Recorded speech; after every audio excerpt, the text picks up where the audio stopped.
नमस्कार विद्यार्थी मित्रांनो, welcome to my YouTube channel. मित्रांनो, या व्हिडिओमध्ये आपण टेट रिलेटेड सर्व माहिती पाहणार आहोत. मित्रांनो, रजिस्ट्रेशन अजून चालू झालेले नाही आहे. प्रोसेस कुठपर्यंत आलेली आहे किंवा रजिस्ट्रेशन कधी चालू होणार आहे याबद्दल शॉर्टमध्ये आपण बघणार आहोत. मित्रांनो, त्याआधी जर तुम्हाला माझे व्हिडिओ आवडत असेल तर नक्कीच लाईक करा. मित्रांनो, शेअर करा, सबस्क्राईब करा. मित्रांनो, बघा, टेट 2025चं रजिस्ट्रेशन अजून चालू झालेलं नाहीये आणि ते कधी चालू होणार आहे मित्रांनो. तर सर्वप्रथम हिवाळी अधिवेशन आता चालू आहे मित्रांनो. या हिवाळी अधिवेशनात आपल्याला एक गोष्ट पाहायला मिळाली, ती म्हणजे जे अपीएड विद्यार्थी होते, बीएड आणि डीएड, यांना 25/10/2025 ही लास्ट डेट देण्यात आलेली होती की आपले गुणपत्र किंवा सर्व वैध कागदपत्र त्यांना पवित्र पोर्टलच्या वेबसाईटवर अपलोड करायची होती मित्रांनो.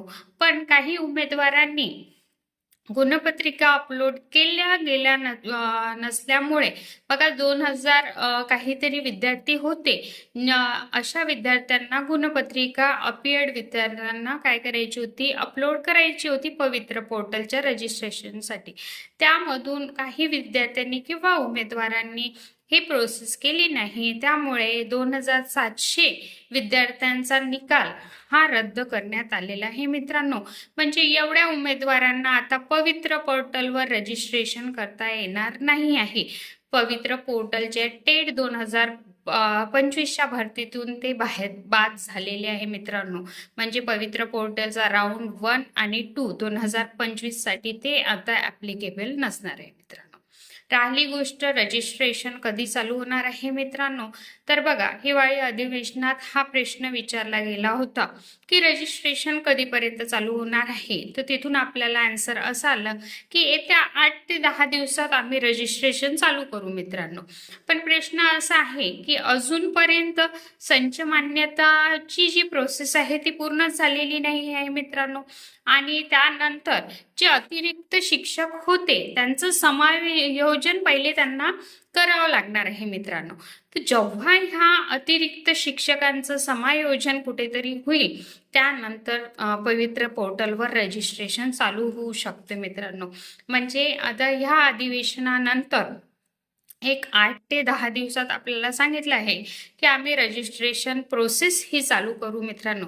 तर त्याआधी त्यांना काय करावं लागेल, हे जे अतिरिक्त शिक्षक आहे त्यांचं पहिले समायोजन करून संच मान्यता पूर्ण करावी लागेल मित्रांनो. त्यानंतरच 2025चं पवित्र पोर्टलचं रजिस्ट्रेशन स्टार्ट होणार आहे मित्रांनो. ही एक महत्वाची माहिती आहे मित्रांनो. त्यानंतर मित्रांनो बघा, हिवाळी अधिवेशनात टेट रिझल्ट किंवा या रिलेटेड नियमाबद्दल पण आपल्याला माहिती मिळालेली आहे की काही जे नियम आहे ते बदलू शकतात. तर रजिस्ट्रेशनच्या टाइमलाच आपल्याला क्लिअर होईल की कोणकोणते नियम बदलले आहे किंवा बदलणार आहे. हे जे आहे मित्रांनो की नियमावली बदलणार की नाही ते अजून क्लिअर नाही आहे. पण काही जे रूल्स आहे, जसं भाषाचं सांगितलं होतं की मीडियम कोणतं पण असेल त्याच्यासाठी जे टीचर्स आहे जर त्यांचा सब्जेक्ट तो असेल तर ते ॲप्लिकेबल आहे. तर असे जे काही प्रश्न आहे किंवा नियम आहेत ते कुठेतरी थोड्या प्रमाणात बदलू शकतात. पण मला तरी नाही वाटत की कोणते नियम बदलवल्या जाणार. दुसरी गोष्ट मित्रांनो, शिक्षण सेवक ही प्रोसेस रद्द करा. तर शिक्षण सेवक ही प्रोसेस रद्द होणार नाहीये, ते ॲज इट इज राहणार आहे. तोच जो नियम आहे तोच लागू राहणार आहे मित्रांनो. यानंतरची गोष्ट की कंत्राटी शिक्षक भरती होणार का? हो, त्याबद्दल माहिती आलेली आहे की नक्कीच मागच्या वर्षी जसं कंत्राटी पद्धत राबवण्यात आली होती की डीएड वाल्यांना 8,000 वर जॉईनिंग मिळालेली होती आणि बीएड वाल्यांना 10,000 वर जॉईनिंग मिळाली होती मित्रांनो. आपापल्या एरियातच आपल्या परिसरातच त्यांना कंत्राटी शिक्षक म्हणून घेतले होते मित्रांनो. तर ही प्रोसेस पण यावेळेस होणार आहे. त्यानंतरची गोष्ट आहे मित्रांनो, TET जे कार्यरत शिक्षक आहे ऑलरेडी त्यांना अल्टिमेटम देण्यात आलेलं आहे की ऑगस्ट 2026 पर्यंत तुम्ही एनी हाऊ काय करायचं आहे, TET एक्झाम क्लिअर करायची आहे, अन्यथा तुम्हाला रिझाईन द्यावं लागेल मित्रांनो. तर माझं असं म्हणणं आहे की TETच नाही, CTET पण तुम्ही त्याला ऑप्शनल आहे, तुम्ही ते पण देऊ शकता. म्हणजे TET प्लस CTET असे तुम्ही वर्षातून 2 वेळा एक्झाम होत असतात. TETच्या 2 वेळा म्हणजे ते 4 झाले आणि CTETच्या 2 4 वेळा 2 वर्षात, म्हणजे 8 वेळा तुम्हाला पूर्ण चान्स मिळू शकते.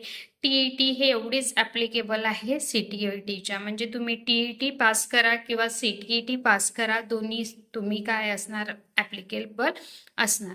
म्हणजे हा भ्रम सोडून द्या की आम्हाला TETच पास व्हायचं आहे मित्रांनो.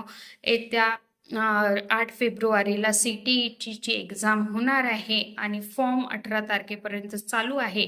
तर अजून चान्स गेलेला नाही आहे, तुम्ही फॉर्म भरू शकता आणि CTET पण क्लिअर करू शकता जर तुम्हाला तुमची जॉब सिक्युअर ठेवायची असेल मित्रांनो.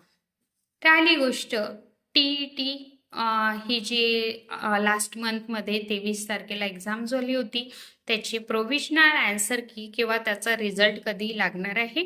प्रोव्हिजनल आन्सर की या महिन्यात आखरी वीकला तुम्हाला मिळून जाणार मित्रांनो. राहिली गोष्ट रिझल्टची, कोणतं पण रिझल्ट आपल्याला 41 डेजमध्ये मिळत असतो, तर TETचा रिझल्ट पण आपल्याला 41 दिवसाच्या नंतरच बघायला मिळेल मित्रांनो, त्याआधी नाही.